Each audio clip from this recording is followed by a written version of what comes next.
And here we are, and with a fitting image to start on this NEWSPASTY. It's a NEWSPASTY, and we're going into the AI world. And look, it looks like Rishi Sunak is all computerized, doesn't it? And it looks like this meeting could have been an AI Rishi Starmer.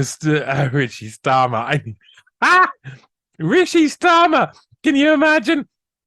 Here, Sunak, Rishi Starmer. I mean, Starmer, Sunak. I mean, Rishi, Kia. What? Oh, they're both the same thing. I can't bloody tell.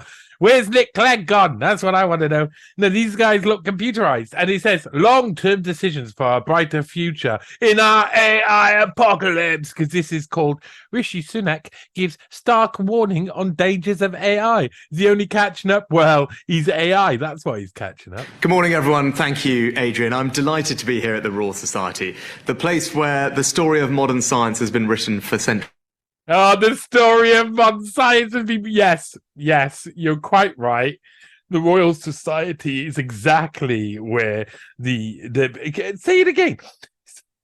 Say it again, because the Royal Society members include the people who wrote up all of the pandemic modeling. I mean, literally designed pandemic computer modeling in the first place and then pushed it on people. Place where the story of modern science has been written for centuries. Yes. Now, I'm unashamedly optimistic about the power of technology to make life better for everyone. So the easy speech for me to give, the one in my heart I really want to give, the one in your heart you really want to give is the one that we're going to do amazing because we're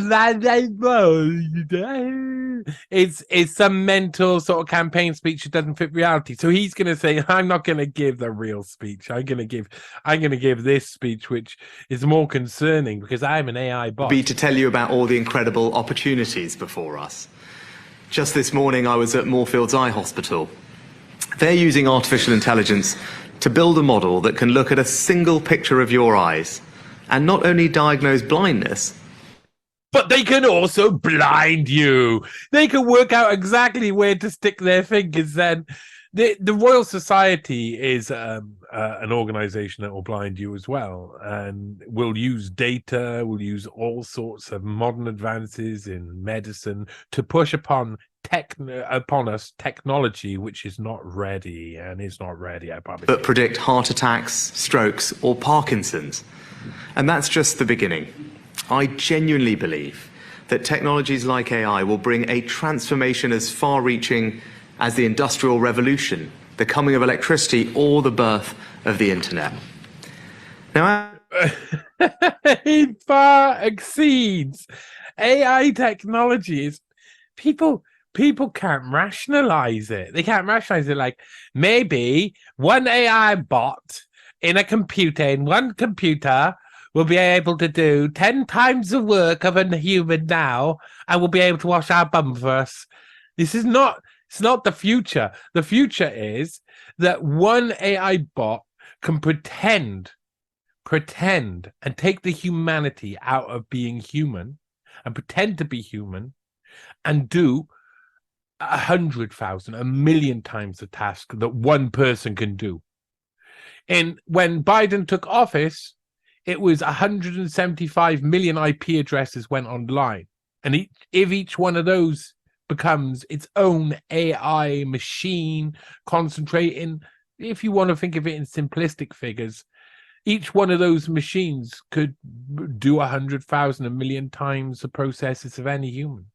Imagine what will come at high speed. As with every one of those waves of technology, AI will bring new knowledge, new opportunities for economic growth, new advances in human capability, and new T2000s to look for John and Sarah Connor, which is useful because John and Sarah Connor are ne'er-do-wells. Everybody knows it. And the chance to solve problems that we once thought were beyond us. But like those waves, it also brings new dangers and new fears. I really do. I'm starting to be suspicious that this is actually some form of AI Rishi Sunak, and this has been done to make a point of something because it keeps glitching here and there. And this is what's going to happen in the future. You're going to be like, "Is this a real person now, or is this a computer who's talking to me?" I applied for a job where you. I want to see what would happen, of course, but I applied for a job where you talk to AI and try and train it up by talking to it. And I wanted to see what the process was like, the interview. It was really interesting. One of the weirdest jobs I've ever seen. It was basically like the interview process, or the application process asked you questions that were just so far removed from any other application, and it makes you want to give it information. It's asking because the application form itself would have been written up by AI, and the response you get when they decline, because they're always going to decline, because of course I'm a conspiracy theorist, and they could probably tell that I'm after finding out what they're doing on the inside because I'm an investigative journalist. But the response is all AI. The every stage is AI responding to the applicants, and you don't have to go through humans nearly most of the time. They're getting us used to that. Automation has all got us used to that.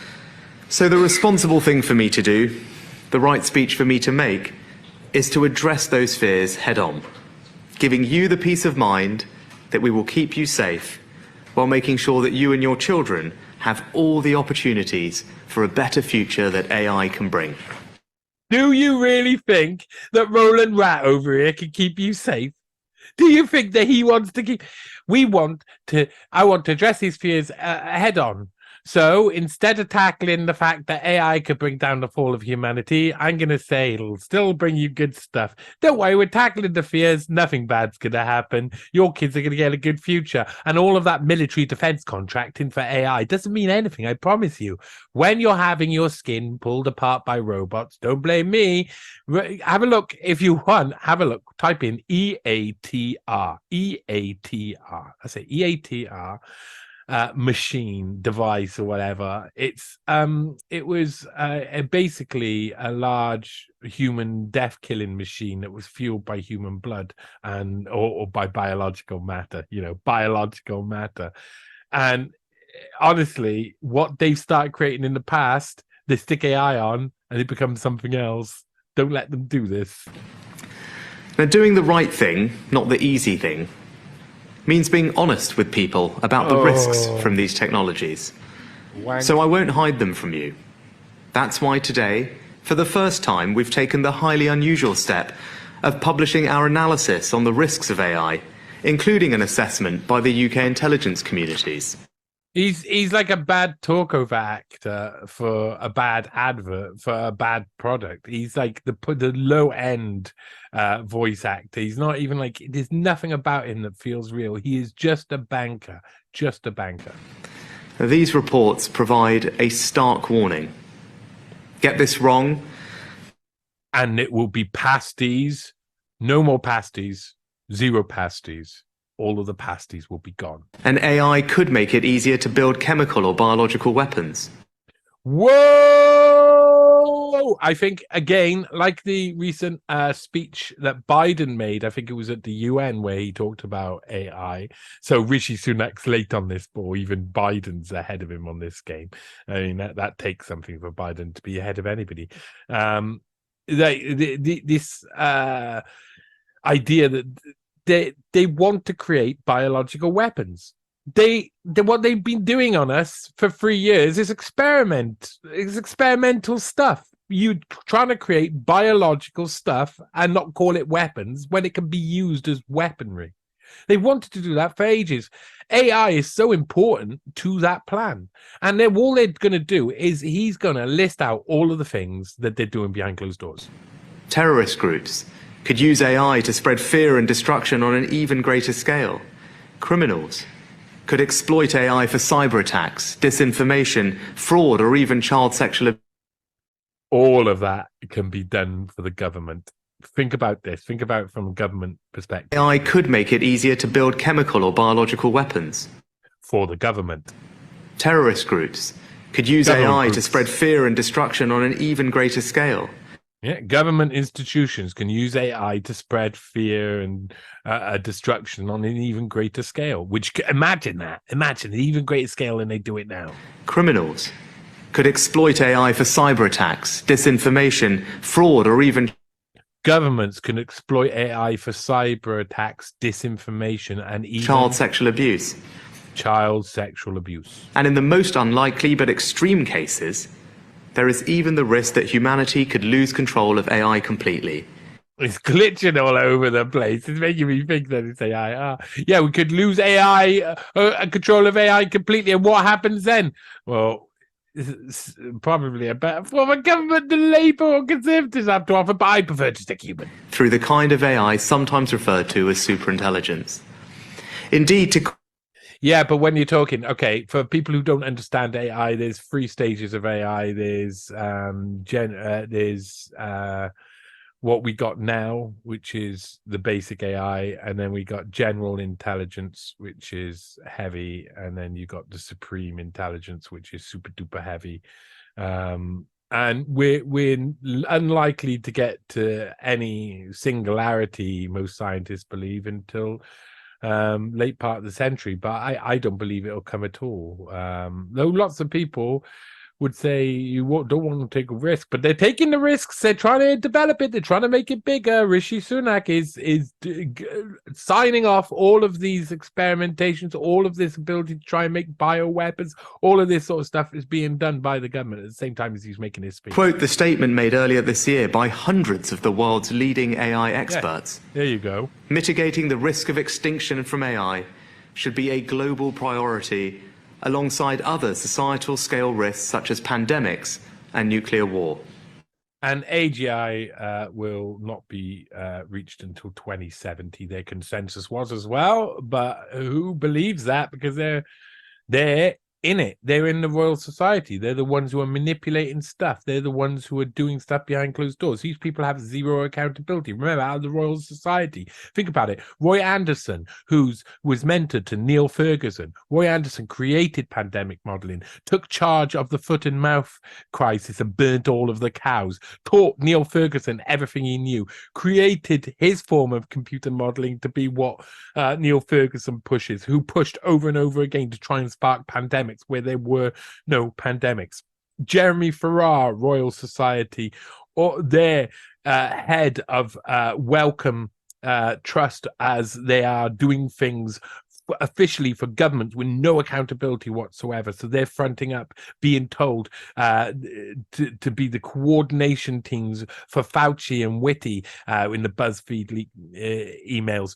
Edward C. Holmes, who supposedly helped to find the actual genetic map of COVID on January the 10th or 11th of 2020. Bull. They were helping. He was over there in China when it got released. I mean, the whole thing is just bull.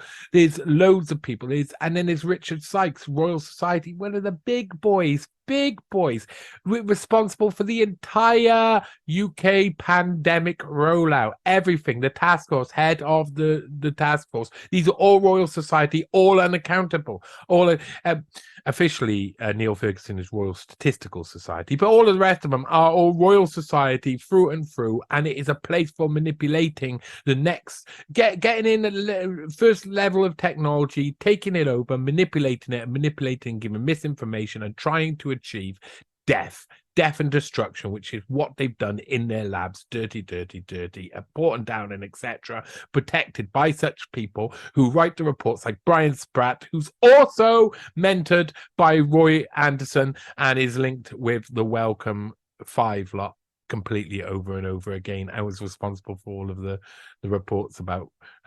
reporting down leaks and etc. through the noughties. Circle jerk of arseholes, the Royal Society are. Now, I want to be completely clear. This is not a risk that people need to be losing sleep over right now. And I don't want to be alarmist. And there is real debate about this. No, I'm not. I'm completely against fear porn, but people should be losing a little bit of sleep about the takeover of robots. I mean, really, if you don't lose sleep over it, you won't have a job at the end of it because these guys will have gone, oh, it's cheaper to do this, it's cheaper to do this, it's cheaper to do this until there's no humans left. That's what they like to do. Some experts think it will never happen at all. But however uncertain and unlikely these risks are, if they did manifest themselves, the consequences would be incredibly serious. And when so many of the biggest developers of this technology themselves warn of these risks, leaders have a responsibility to take them seriously. And skewer the thought of what's actually going to happen to suit the best interests of those in power and their political allies. So he will be doing things behind the scenes, just like Biden will be doing, funding all of the things they say they want to warn against behind the scenes. This is what they do. And at the same time, they will offer you the hand of pasty. It'll be covered in pastry and have meat in the middle. And to act. And that's what I'm doing today, in 3 specific ways. First, keeping you safe. Oh, Rishi Sunak, keeping us safe. How nice. I wonder how he's going to do that. I think he's going to burrow into the ground and build us a little shelter. Right now, the only people testing the safety of AI are the very organizations developing it. Even they don't always fully understand what their models could become capable of. All right, so what we'll do is we'll get the innocent old government who's never done anything wrong to come in and develop all the AI as well. This is what we'll do. We'll have regulators come in who regulate and help to build it in the way we see fit so that it targets conspiracy theorists and people who don't agree with the state and establishment and government institutions. And there are incentives, in part, to compete to build the best models quickest. Oh, yes. So we shouldn't rely on them marking their own homework, as many of those working on this would themselves agree. What should we do? Not least because only governments can properly assess the risk to national security.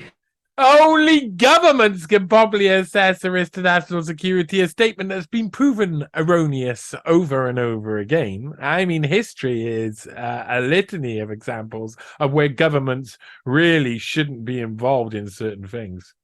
I can't bring any help anyway. And only nation states have the power and legitimacy to keep their people safe. Do they? The UK's answer is not to rush to regulate. This is a point of principle. We believe in innovation. We believe in getting involved and just spurring it on and pretending we're doing something about it. Hallmark of the British economy.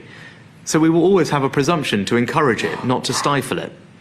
And in any case, how can we write laws that make sense for something that we don't yet fully understand? Okay, so you're not going to regulate it, so you're just going to get involved with it? So instead, we're building world-leading capability to understand and evaluate the safety of AI models. They're building military capability, really, aren't they? To completely and utterly take control of it and make sure that it does what they want them to do. Within government. To do that, we've already invested £100 million in a new task force. Wow, that's more funding for AI safety than any other country in the world. Oh, wow. The Mirror brings you Rishi Sunak warning us of AI. No, he's not. He's saying, oh, don't worry too much. It won't be so bad. The government's got it under control. You don't want to disbelieve the government. Well, who are you? Who have you got? Pasty for brains?